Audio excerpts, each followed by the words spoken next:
Nos volvemos a encontrar por este medio para continuar con nuestra reflexión situada en el Evangelio de San Marcos. Hoy entrando a la semana 29 o semana 29 del tiempo ordinario del ciclo B de la Iglesia y de la liturgia, siendo el 17 de octubre del 2021. Muy bien.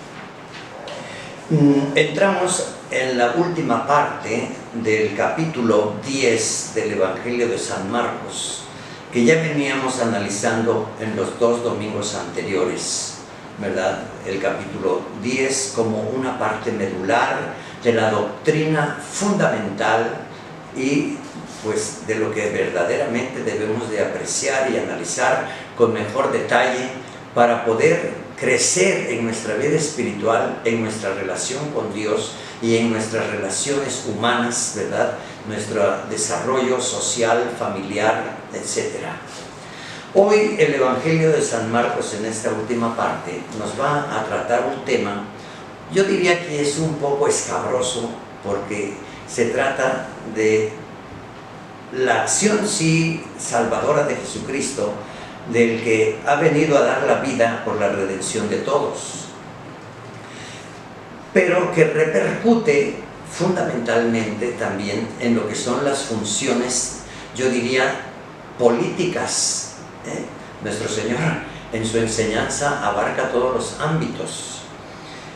Y aunque en otras ocasiones lo vimos, ¿verdad?, discutiendo con los fariseos, con los escribas, los doctores de la ley, en fin, ¿verdad?, la gente incrédula que pedía incluso señales para poder creer en Él, el cuestionarlo acerca, ¿verdad?, de las acciones que Él hacía, en fin. Hoy nos dice el Evangelio, ya en el verso 35 al 45, son 10 renglones, 10 versitos, dice que se acercaron a Jesús Santiago y Juan. Bien, ¿quiénes son Santiago y Juan? Santiago y Juan son dos hermanos. Se hace referencia del nombre de su padre, ¿verdad?, que era el Zebedeo. Y también nos habla de Santiago y Juan como los hermanos a los que tenían cierto carácter, cierto temperamento, un tanto a veces explosivo, y se les llamó también los Boanerges, es decir, los hijos del trueno, por su carácter impulsivo, ¿no? Y también se habla de dos hermanos que el Señor los va a tratar incluso con ciertas disposiciones debido a las funciones que habrían de desempeñar en tiempos más adelante. Bien, Santiago y Juan, nos dice hoy el Evangelio de San Marcos, tiene mucho que ver también con los otros evangelios, sobre todo Mateo y Lucas, que se acercaron a Jesús y le dijeron, fíjese el título, Maestro, es decir, están esperando una lección para cuestionar a Jesús como Maestro, le están pidiendo una lección. Vamos a ver cuál es la lección que les da Jesucristo, porque ellos le vinieron a presentar una inquietud que tenían. ¿Qué inquietud? Queremos que nos concedas lo que vamos a pedirte. Ya ahí ya lo cuestionan como queriendo arrinconar a Jesús, intimidarlo en los afectos o en la simpatía, ¿verdad? Como decimos, pues ahí le anda endulzando la vida, ¿verdad? Le da un título para quedar bien, en fin, con una relación un poco diplomática, pero que al mismo tiempo tiene un interés. Dice Jesús, pues, ¿qué desean? ¿Cuál es el deseo? Nuestro Señor Jesucristo, por ser Dios hecho hombre, evidentemente que conoce las intenciones del corazón, ya lo hemos dicho en otras ocasiones, ¿verdad? Pero sin embargo es amable, es bondadoso, sabe escuchar, está atento a los deseos o las aspiraciones que tenga una criatura, en este caso son sus discípulos, sus apóstoles. ¿Qué es lo que ustedes desean? Y le respondieron, concede que nos sentemos uno a tu derecha y otro a tu izquierda, cuando estés en tu gloria. Mira qué petición, qué aspiración, diríamos, ¿verdad? Tan alta es la inquietud de estos hermanos. Evidentemente que no saben lo que están pidiendo, no lo saben en ese momento, ya el tiempo se los va a decir.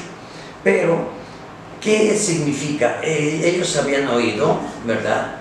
Y todos esperaban que Jesús fuera el rey de Israel, pero un rey meramente humano, con un trono, un palacio, ¿verdad? Una serie de lugares de disposición para el gobierno de una nación. Pero, ¿qué cercanía es la que le están pidiendo, no? Que uno a tu derecha, otro a tu izquierda, es decir, como un lugar preferencial, consentido, ¿verdad? Nosotros somos capaces de estar contigo en las tareas políticas, podríamos decir así, ¿verdad? Cuando tú seas el rey. Nuestro Señor Jesucristo evidentemente que ve la ignorancia de sus apóstoles y les replicó, es decir, les devuelve, ¿verdad?, una razón importante. Dice, no saben ustedes lo que piden. Pues sí, queridos hermanos, porque si lo vemos un poquito más adelante y escuchamos muy bien las palabras del Evangelio, incluso del mismo Jesús, allá en aquella oración sacerdotal, diríamos, que está en el Evangelio de San Juan, bueno, pues la glorificación de Jesús, la gloria de Jesús, es decir, la victoria, el triunfo, ¿verdad?, de Jesús, está en la cruz. No está en una silla, ¿verdad?, de gobierno, sino que la glorificación del Hijo de Dios está en la cruz. Ahí es donde el Hijo será glorificado y nuevamente glorificado. La misma voz del Padre, dice el Evangelio de San Juan, se escuchó y dijo, lo he glorificado y volveré a glorificarlo. Es decir, lo elevaré, ¿verdad?, en un triunfo tan grande que va más allá del tiempo y de la historia, más allá de un mundo meramente material. Bueno, ellos no entendían todas esas razones, pero aspiraban, diríamos, a un lugar político, social, de gobierno. Y por eso nuestro Señor Jesucristo les dice, no saben ustedes lo que piden. Y les hace una referencia directa. Podrán pasar la prueba que yo voy a pasar y recibir el bautismo con que seré bautizado. Mira qué pregunta que había que analizarla, ¿verdad? Dice, ¿cuál es la prueba que va a pasar Jesucristo? Sabemos muy bien que es toda una pasión dolorosa. Sabemos muy bien que es dejarlo relegado como si fuera un hombre tonto, ¿verdad?, del cual todo mundo se puede burlar y hacer mofa, como de hecho no solamente lo describe el profeta Isaías, sino que en realidad le sucedió a Jesucristo cuando después de la cena pascual en el huerto de los olivos lo fueron a prender para llevárselo a la cárcel.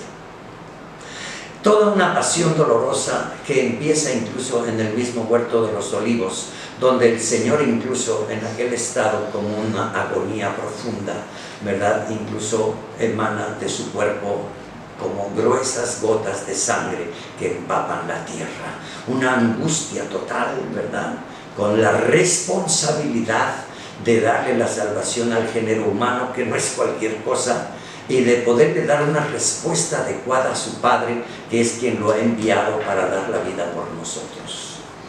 Toda esa pasión dolorosa, más aparte la crucifixión.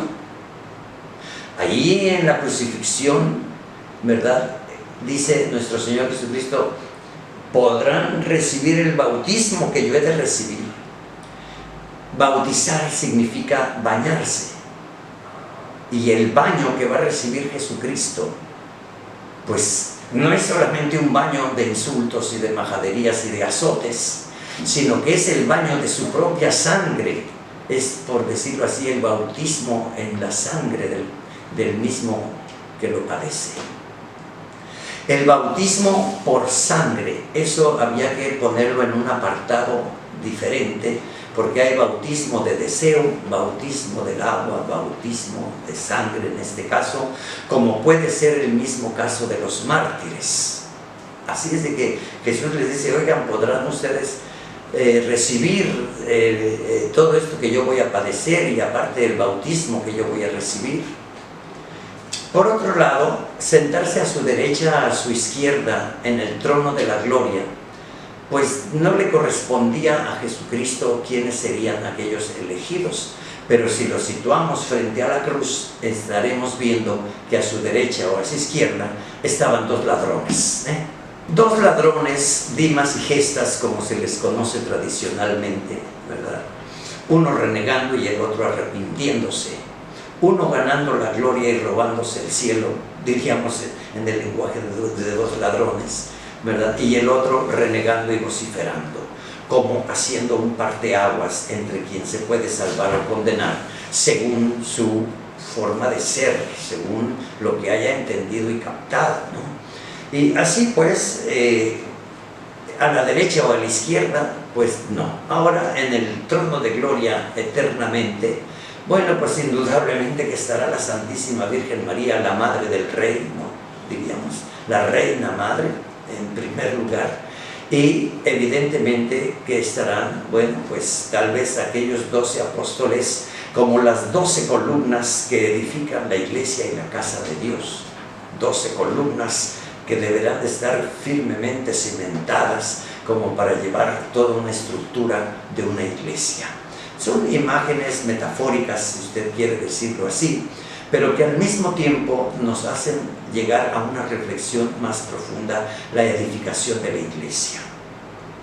Aquellos discípulos, repito, un poco intrépidos, ¿no?, le respondieron, sí podemos, pero ni se imaginaban, queridos hermanos, cuando llegó el momento del prendimiento de Jesús y que lo llevaron preso, todos salieron corriendo y lo abandonaron. San Juan se fue a refugiar, si usted quiere decirlo así, con la Santísima Virgen María, y que la acompañó incluso hasta el pie de la cruz. Pero estar a la derecha o a la izquierda, ¿verdad? Pues eso quedó reservado para el pecador, porque ahí es donde se va a dar la redención del pecador. Y bueno, vemos que en aquel momento estaba Dimas y Gestas, uno a la derecha y otro a la izquierda. Sin embargo, ellos dijeron, sí podemos. Jesús, conociendo, ¿verdad?, el destino de sus apóstoles, les dice, ciertamente pasarán, si usted escucha el verbo es en futuro, ciertamente pasarán la prueba que yo voy a pasar, incluso recibir el bautismo con que yo seré bautizado, el bautismo de sangre. Sabemos muy bien que Santiago, ¿verdad?, fue a Santiago el Mayor lo decapitaron, ¿verdad?, muy cercano también a San Pedro. Y por otra parte, ¿verdad?, bueno, pues los apóstoles fueron perseguidos y muchos de ellos murieron, ¿verdad?, como San Andrés crucificado, Pedro crucificado, Santiago el Mayor decapitado, ¿verdad?, Santiago el Menor caminará hacia las Galias, ¿verdad?, lo que ahora es España y Portugal. El apóstol Juan llegará a ser un anciano refugiado hasta la isla de Patmos, donde escribe el Evangelio. En fin, todos fueron, ¿verdad?, perseguidos. No se diga, ¿verdad?, el santo de moda, diría yo, ¿verdad?, San Judas Tadeo, que murió a garrotazos, ¿no?, igual que Simón, el otro apóstol. En fin, todos fueron bañados en sangre, por así decirlo, y en una situación de pena, penurias, ¿verdad?, muy fuertes a causa de Cristo y del Evangelio. Anote bien eso y subráyelo. Por causa de Cristo y del Evangelio habríamos de pasar toda una serie de sufrimientos para combatir el mal en el mundo y poner de manifiesto la verdad y la salvación para el género humano. En eso es en lo que el Señor nos llama, a lo cual pues muchos, ¿verdad?, no quieren meterse mucho ni comprometerse. ¿Por qué? Pues porque el que camina con el Evangelio se va a enfrentar con toda la lluvia de contrariedades que genera en los poderes fácticos o los poderes del mundo, o incluso los poderes demoníacos que siempre están al acecho para hacernos tropezar y no vivir en la unidad con la voluntad de Dios. Sin embargo, sabemos muy bien, ¿verdad?, porque estas palabras nos pueden parecer trágicas, ¿no? El triunfo y la gloria del Señor está reservada, ¿verdad? Y la palma de la victoria será lo que llevemos finalmente, ¿verdad?, o los que van a salvarse, ¿verdad?, con las túnicas blancas para entrar en la gloria del Señor al final de los tiempos. Estos son los que vienen de la gran tribulación, pero lavaron y blanquearon sus túnicas en la sangre del Cordero. Ahí el baño o el bautismo de sangre, o el bautismo por la sangre de Cristo que recibimos ordinariamente desde que somos pequeños en la pila bautismal de nuestra parroquia. Bueno, pues el bautismo aquí entra como un tema fundamental que debemos de darle un trato aparte de toda esta explicación para poder hablar solo del bautismo. En fin, y la realidad, el fundamento que tiene, ¿verdad? Porque nuestro bautismo en la pila de la parroquia tiene un gran valor, porque está respaldado por la sangre del Cordero, que desde el trono de gloria, el trono de la Santa Cruz, nos ha lavado y purificado a todos. Así escuchamos esta misma razón ya en la carta a los Hebreos, donde se nos dice, ¿verdad?, cómo debemos de acercarnos con plena confianza al trono de la gracia, al trono de la gloria, ¿verdad?, que Cristo por sus sufrimientos, ¿verdad?, lo ha logrado para todos. Si en algo podemos decir aquí una razón básica, es que para ser perdonados, para ser redimidos, para poder lograr también participar de la gloria de Dios, es necesario el misterio de la cruz. El misterio de la cruz, pasión, muerte y resurrección de nuestro Señor Jesucristo. Por ahí recuerdo que mucha gente, y a veces parece como un dicho popular, ¿verdad? La gente dice, todo tiene remedio menos la muerte. Pues yo les diría, no se equivoquen, porque en la fe y en el caminar en Dios, todo tiene remedio, hasta la muerte. ¿Por qué? Porque vamos a resucitar, ¿verdad? Y la muerte será finalmente aniquilada.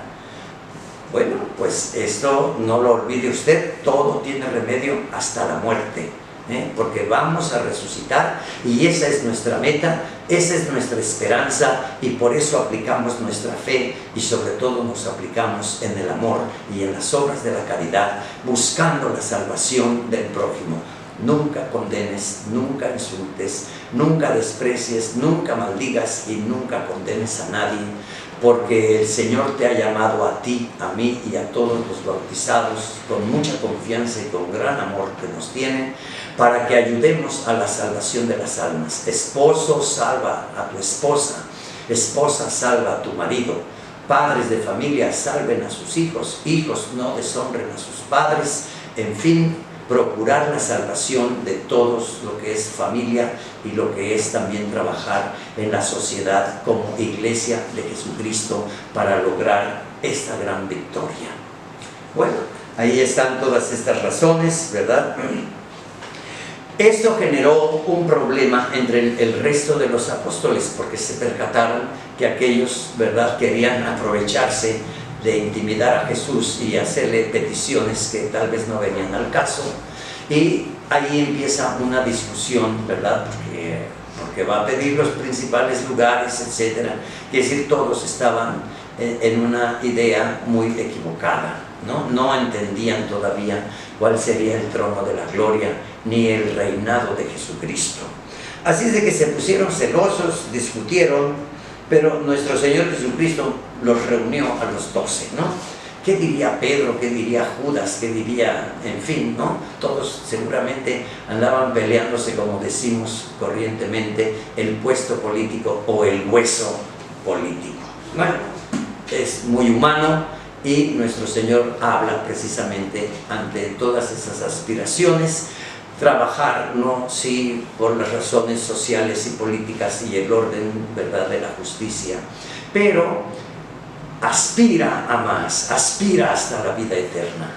Hay un orden de la justicia divina, hay un orden precisamente de una tarea importante que es buscar la salvación y la vida eterna. No te quedes entonces solamente en los poderes meramente temporales o humanos o políticos o sociales, sino que toda tu tarea sea para servir y para dar la vida por los demás. Por eso nuestro Señor Jesucristo les dijo a los 12, ya saben ustedes que los jefes de las naciones, oiga usted, subraya esto, los jefes de las naciones las gobiernan como si fueran sus dueños, y los poderosos los oprimen a ustedes.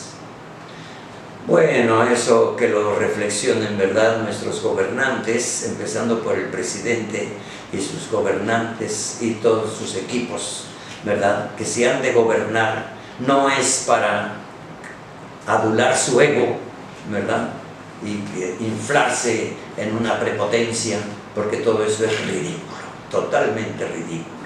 Por otra parte, queridos hermanos, ¿cuánto se invierte para vanagloriarse o para ufanarse de tal o cual logro, ¿verdad?, o de tales o cuales ideas, a ver si el pueblo me aplaude, en fin, ¿no? Y bueno, ahí tenemos ahora toda una situación de gobiernos y los gobiernos en general en el mundo, donde muchos, ¿verdad?, quieren lucirse y dominar, ¿no?, los poderes fácticos, decimos, el dominio de la humanidad, por ejemplo, ¿no? Todo lo que son los sistemas de fuerzas unidas para dominar a una humanidad o apoderarse de las riquezas, etc. Bueno, pues ahí está, ¿no? Hay que meditar todo eso, porque todo eso se está manejando en nuestro momento.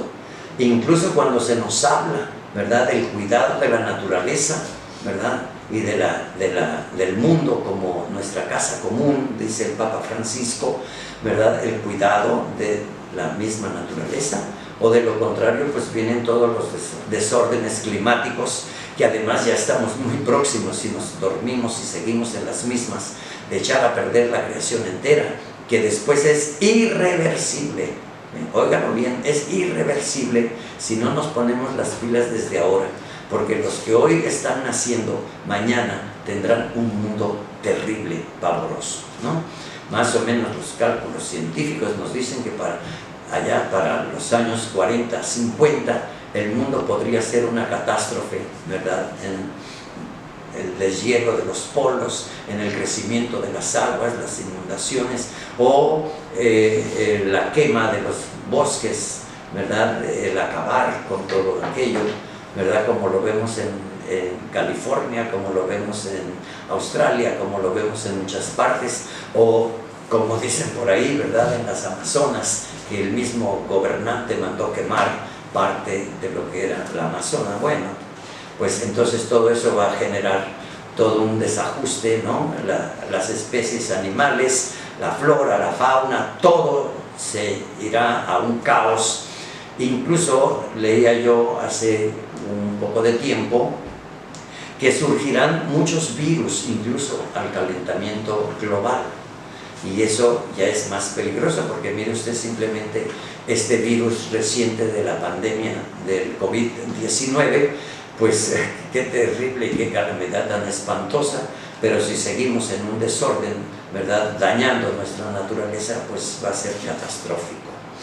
Bien, bueno, pues hay quien incluso promueve dañar las cosas, ¿verdad? Los grandes poderosos del mundo sacando, ¿verdad?, de las maderas y de los bosques muchas cosas, ¿verdad?, tan arbitrarias, sin cuidar la naturaleza, o resembrar, si usted quiere, porque se aprovecha la madera, las resinas, el mismo resistol y todos los pegamentos que salen de las resinas de los árboles, ¿verdad? Pues el que fabrica todo eso no le importa ir a talar todo un bosque con tal de enriquecerse y de darle mayor capacidad a su industria. Pero así como ese ejemplo que les pongo ahora tan simple, así hay muchísimas cosas, ¿verdad?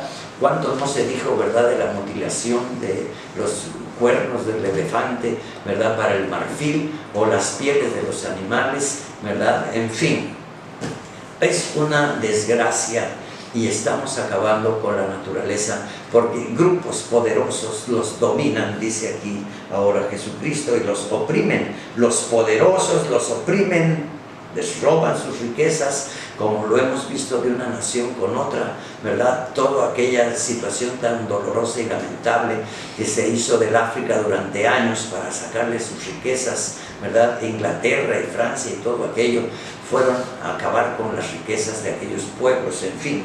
Y así lo vemos en América y lo vemos en México y lo vemos en muchas partes. Queridos hermanos, los poderosos los oprimen y los que los gobiernan se sienten sus dueños, ¿verdad? Es muy fácil mandar matar, mandar hacer esto, mandar hacer lo otro, ¿verdad? Como si fueran los dueños de la sociedad, o como si lo escucháramos en la boca de Herodes cuando su hijastra bailó voluptuosamente y el hombre embriagado y despertado en sus pasiones le dijo: pídeme lo que quieras, hasta la mitad de mi reino te lo puedo dar, como si él fuera el dueño del pueblo de Israel, que es el pueblo de Dios.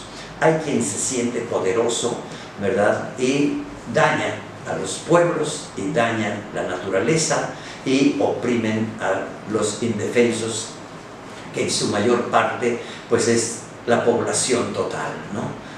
Los sencillos, los de a pie, como decimos, pues tenemos que estar esperanzados a ver qué piensan los gobernantes o qué disponen, y a ver cómo le entramos aquí a la bola, porque no nos queda de otra, ¿no?